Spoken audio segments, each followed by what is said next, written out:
السلام علیکم ورحمۃ اللہ وبرکاتہ۔ ایک خوبصورت دعا جو آپ نماز میں ضرور مانگا کریں۔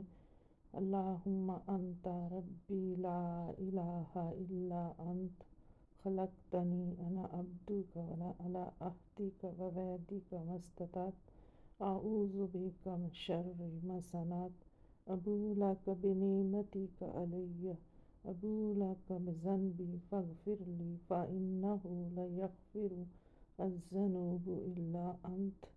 ترجمہ: اے اللہ، تو ہی میرا رب ہے، نہیں کوئی معبود سوائے تیرے۔ تو نے مجھے پیدا فرمایا ہے، میں تیرا بندہ ہوں۔ میں اپنی طاقت کے مطابق تیرے عہد اور تیرے وعدے پر قائم ہوں۔ میں پناہ مانگتا ہوں ہر اس چیز کی شر سے جس کا ارتکاب تو نے کیا۔ میں اقرار کرتا ہوں تیرے سامنے تیرے انعام کا جو مجھ پر ہوا۔ میں اقرار کرتا ہوں اپنے گناہوں کا، لہٰذا تو مجھے معاف فرما دے۔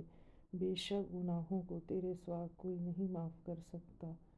اور یہ جو بندہ یہ دعا صبح شام عصر اور فجر میں جو تہجد میں دعا نماز میں کرتا ہے، دعا میں، تو اللہ اس کے گناہوں کو ضرور معاف کرے گا، جو سچے دل سے کرتا ہے اور خالص دین پہ چلتا ہے۔